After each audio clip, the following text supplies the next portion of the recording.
right, beautiful people. Nobody should ask me why I'm laughing. But well, if you're already here, hit the like button for me. Subscribe to be part of this awesome family. The meeting, the summit, which is African France Summit, happening in Nairobi, Kenya, is still ongoing as I'm doing this video. Very interesting stuffs are coming out. Emmanuel Macron said that he is a true Pan-African. God have mercy upon us. Before we get into the detail, where, I mean, how do you call it? There was some exchange where William Ruto said certain things, which I think makes sense. But at the end of the day, at the end of this, I mean, the conversation, he spoiled everything right there. Emmanuel Macron replied, all right, but let me put that aside. There's a video also trending, actually, in regards to this particular meeting. Watch the video first. Air pollution and our beaches are dirty. So then... Already? You're not waiting your turn. I will make order.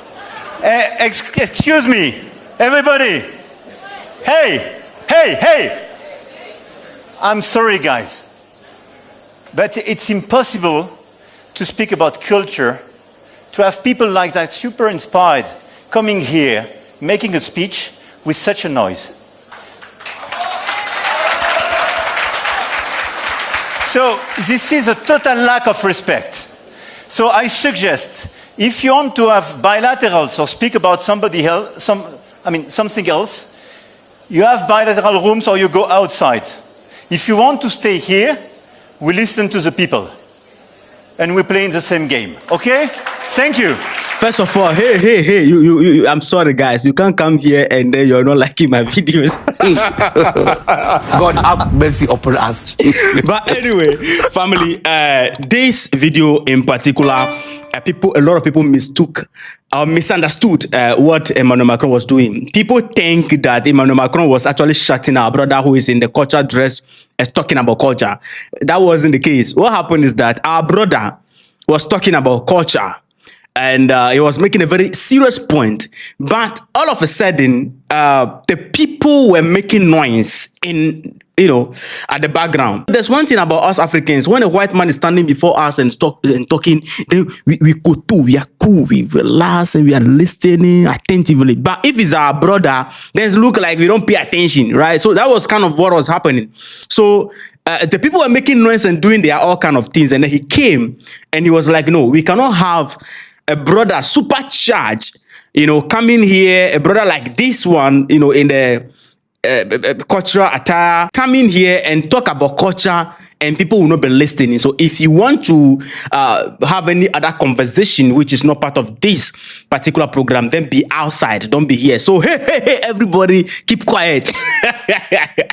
And a lot of people mistook him and they feel like he was trying to shut our brother down. That wasn't what happened. When you listen carefully, he was actually coming in defense of how people were disrespecting our brother when he was talking, because he clearly people were not listening. People were just talking. There was so much noise at the background. So I think this is fair, right? But people were angry. Why would you come here and be talking, be shouting at our people? Hey. Oh, so this is what happened. But anyway, this leader, I know people will be like, Official, why are you talking on behalf of? No, I'm not talking on behalf of Emmanuel Macron. I'm just trying to let you understand what exactly happened on the ground, right?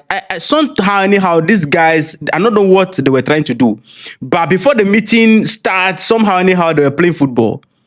I don't know what is happening. The president of Senegal, the president Macron, William Ruto, who were suited to play football. Have they not watched Ibrahim Traoré when he removed, the military uniform and wore sports vibe and then play football? Look at what they are doing. If you want to copyright. Yeah, copyright. Make sure you copy what right. This thing you are doing, we need to carry all these people, send them to Burkina Faso for the leader to teach them how to play football. In there was dribbling and then Ibrahim Traoré scored some goals and then play some corner kick and things. What you people are doing here? Kind of, oh, come on. But anyway, let's move from there. Listen, Emmanuel Macron says certain things. The president of Kenya said certain things. Certain things also did not sit well. This particular meeting, I will tell you, is just about France trying to play along the mentality of Africans getting to where they want to get to in Africa. It's just playing along. Listen to this. And I'm very happy that our brother William Ruto pointed this out, but at the end, he didn't do well. And I want to thank my good friend, President Macron, for having the courage to recalibrate the relationship between France and Africa. And I want to tell President Macron that what you have done is the right thing to recalibrate our relationship. You understand very well that this is a continent of tremendous opportunity, resources, and wealth. And what we are doing as leaders in this continent is not to look for aid anymore. It's not to look for loans anymore. We want to have a balanced conversation. We want to have a mutually beneficial conversation. And this conversation is going to be about investment. We have ideas. We have resources. We have assets. We have our human resource.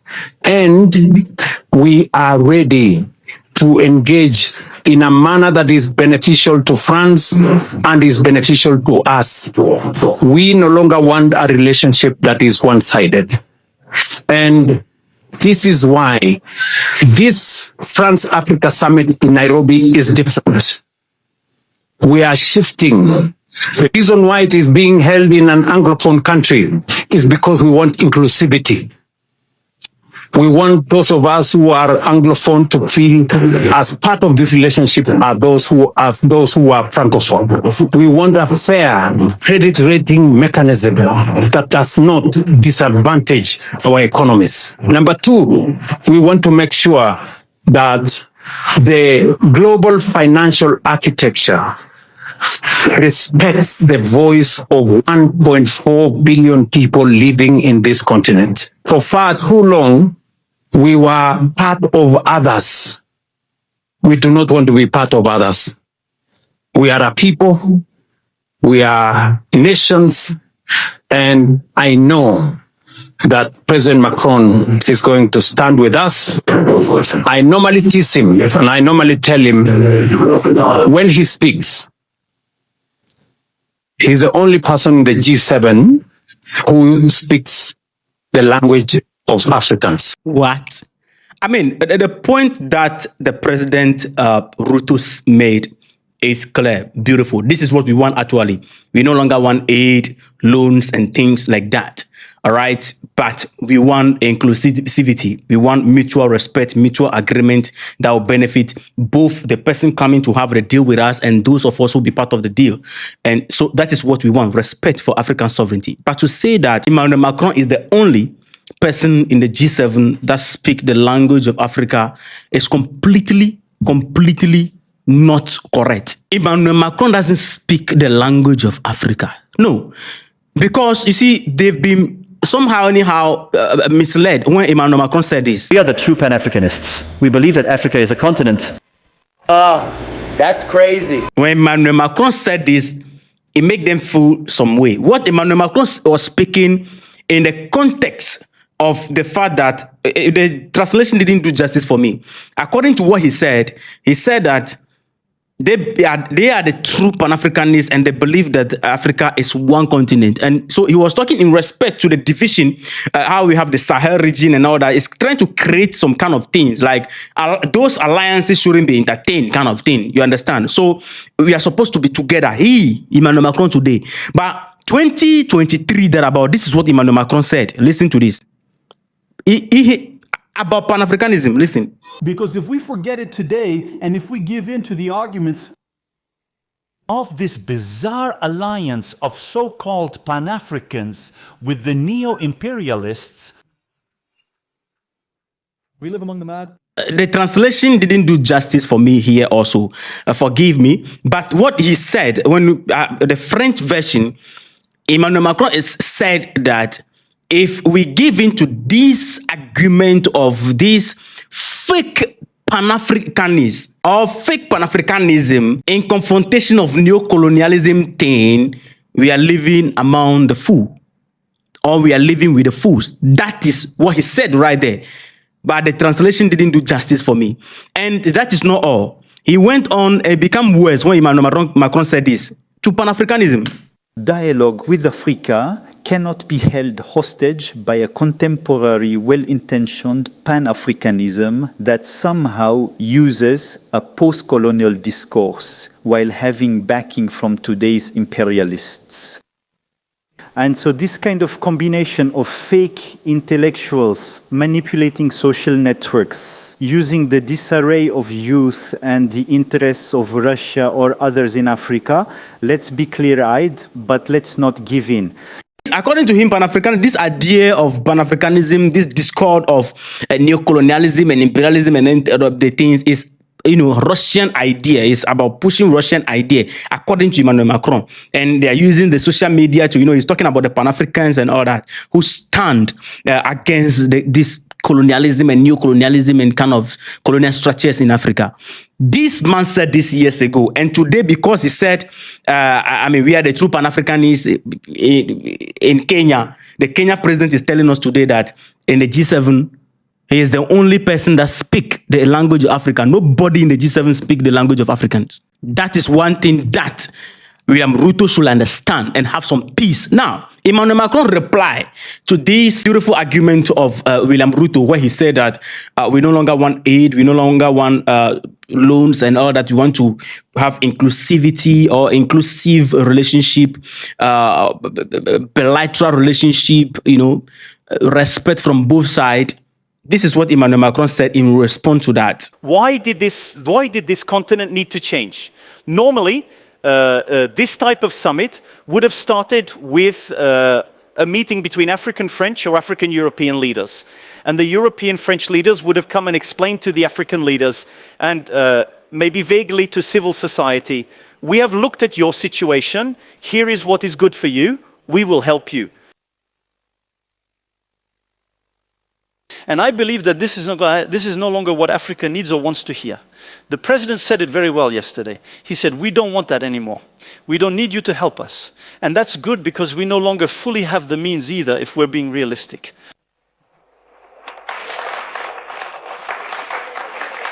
That besides afterwards there are plenty of tensions, we always have controversies at home. People say, you are helping them, then afterwards we already have so many problems, etc. No, Africa is succeeding. It is the youngest continent in the world. It is the continent with the most growth in the world. So simply, Africa needs investments to be more sovereign, as it has very well stated. And we want to be equal partners because, in fact, we have exactly the same fight to lead in Europe. And truly, that's exactly what's at stake. And we start this Africa Forward Summit by listening to you, the youth of the African continent, telling us, here are my dreams, my ambitions, what I am already doing. And we come by saying, okay, we have investments to make. It's smart for you. It's good for us. We do it together. I'm surprised that Emmanuel Macron on the soul of Africa is talking about equality. Macron. That is the response. According to him, when William Ruto said, we no longer want loan, aid, what we need is inclusivity. They agree. It's a good thing because they themselves, they no longer have the means, to even help us or give us that aid that they have been doing. So Africa is succeeding and therefore they want to be partners in investing in Africa. Chairman is only playing along the mentality that Africans are carrying, the ideology of African leaders and the agitation of Africans about sovereignty, equality. Just let's play along to keep ourselves in the region. The thing is, without Africa, Chairman and his country are no more. And therefore, Chairman need to use soft power, all right? That is what we call softer power. You smartly smooth your way in a way, and then you keep your feet on the ground doing whatever you have to do. Let us understand. I play a video in my previous video where he made it clear that they are not coming here for the good of Africa or to do good for African people. It is about their interests. Let's keep it like that. In all the conversation, William Ruto said something which I wish you would have called Chairman out. William Ruto said that all these things that they are doing cannot be achieved when there is no peace and stability. Listen to this. None of these ambitions can be fully realized without peace stability, and effective multilateral cooperation. Peace, security, and development remain inseparable foundations of sustainable progress. Yet across parts of Africa and beyond, protracted conflicts, violent extremism, unconstitutional changes of government, terrorism, organized crime, and climate-related insecurity continue to undermine stability, weaken institutions, and constrain economic advancement. Current estimates indicate that Africa accounts for nearly 40% of active armed conflict globally and close to half of all internal displacements worldwide. These figures underscore both the scale but also the urgency of the challenges confronting our continent. We must therefore reaffirm our collective support for African-led peace and security mechanisms, including the Africa Union Peace and Security Architecture, predictable financing, institutional capacity, and international cooperation in support of lasting peace. But lasting peace cannot be secured through military response alone. Peace requires confronting the structural drivers of instability: poverty, exclusion, unemployment, inequality, weak institutions, climate vulnerability, and the absence of economic opportunity, particularly for young people. That is why strengthening Africa's strategic autonomy in matters of peace and security remains an imperative. That is William Ruto talking about peace and stability in the face of Emmanuel Macron. Isn't it funny? Talking about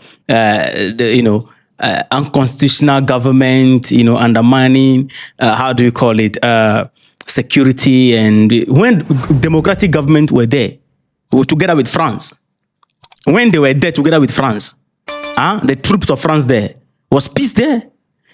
These people in the Sahel, our brothers, have been pointing all of us on the continent to one person in terms of insecurity in the Sahel. We know the person already, right? Are we going to start mentioning him? Do you want to tell me that William Ruto is not aware? He is aware. Yeah? Right there. In front of the person. They have been accusing chairman of being systematically sponsoring this group against them. None of them is calling chairman out. By the time I made this video, the meeting has not yet ended. Okay, so, the meeting is ending on 12th May. All right, so the president of Ghana also, is there. All of them are going to give their speech and say certain things that I will bring back in the, how do you call it, second video in regard to this. So, when you are talking about peace, without tackling the source, you have the source right in front of you. The source of insecurity just standing there with you, where you can call it out. In the Sahel, you are moving around the bush and then carefully dodging the main problem on board. They are afraid to call them out. A lot of things are happening in this particular meeting. I'll bring you more detail, but let me know your thoughts in the comment section. So far, this, the meeting is a very long meeting. They say a lot of things, but I'm bringing you, the key things that they say. Some people can speak like 1 hour, but they only make sense 5 minutes, right? Only 5 minutes speech conclude the whole speech. So, family, see you in the next episode. Don't forget to like, subscribe, and be part of this awesome family, all right?